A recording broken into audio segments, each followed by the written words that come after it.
ಅಯೋಧ್ಯೆ ರಾಮ ಮಂದಿರ ಕಾಣಿಕೆ ಹಗರಣ ಪ್ರಕರಣಕ್ಕೆ ಸಂಬಂಧಪಟ್ಟ ಹಾಗೆ ರಾಮನಿಗೆ ಮತ್ತೆ ವನವಾಸ ಅಂತ ಅಖಿಲೇಶ್ ಯಾದವ್ ಹೇಳಿದ್ದಾರೆ. ಎಕ್ಸ್ ಖಾತೆಯಲ್ಲಿ ಎಐ ವಿಡಿಯೋ ಬಿಡುಗಡೆ ಮಾಡಿ ಬೇಸರ ವ್ಯಕ್ತಪಡಿಸಿದ್ದಾರೆ. ಅಯೋಧ್ಯೆ ರಾಮ ಮಂದಿರದ ಕಾಣಿಕೆ ಕಳ್ಳತನ ಪ್ರಕರಣದ ಸುತ್ತ ಇದೀಗ ರಾಜಕೀಯ ವಾಗ್ವಾದ ಮತ್ತಷ್ಟು ತೀವ್ರಗೊಂಡಿದೆ.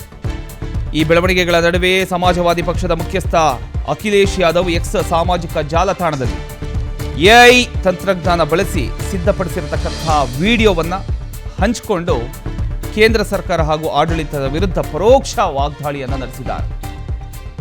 ತಮ್ಮ ಪೋಸ್ಟಲ್ಲಿ ರಾಮನಿಗೆ ಮತ್ತೆ ವನವಾಸ ಅಂತ ಉಲ್ಲೇಖಿಸಿರತಕ್ಕಂಥ ಅಖಿಲೇಶ್ ಯಾದವ್ ರಾಮ ಮಂದಿರದಲ್ಲಿ ನಡೆದಿರತಕ್ಕಂಥ ಕಾಣಿಕೆ ಕಳ್ಳತನ ಪ್ರಕರಣವನ್ನು ಪ್ರಸ್ತಾಪಿಸಿ ಸರ್ಕಾರವನ್ನು ಟೀಕೆ ಮಾಡಿದ್ದಾರೆ. ಅಖಿಲೇಶ್ ಹಂಚಿಕೊಂಡಿರತಕ್ಕಂಥ ಒಂದು ಎಐ ವಿಡಿಯೋ, ನೀವು ಅದನ್ನು ಗಮನಿಸ್ತಾ ಇದ್ದೀರಿ. ಎಐ ವಿಡಿಯೋ ಸಾಮಾಜಿಕ ಜಾಲತಾಣಗಳಲ್ಲಿ ವ್ಯಾಪಕ ಚರ್ಚೆಗೆ ಈಗ ಗ್ರಾಸವಾಗಿದೆ.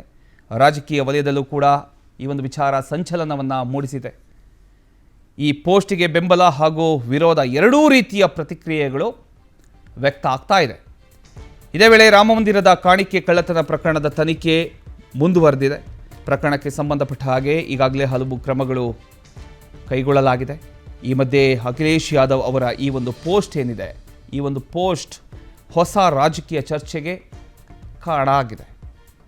ಇಲ್ಲಿ ನಾವು ಮುಖ್ಯವಾಗಿ ಗಮನಿಸಬೇಕಾದಂಥ ಅಂಶವನ್ನು, ರಾಮನಿಗೆ ಮತ್ತೆ ವನವಾಸ ಅಂತಕ್ಕಂಥದ್ದು ಅಖಿಲೇಶ್ ಯಾದವ್ ಅವರ ರಾಜಕೀಯ ಅಭಿಪ್ರಾಯವಾಗಿದೆ. ಅದು ಅವರ ವೈಯಕ್ತಿಕ ಹೇಳಿಕೆಯಾಗಿದೆ ಅಂತ ನಾವು ಇಲ್ಲಿ ನೋಡಬಹುದು.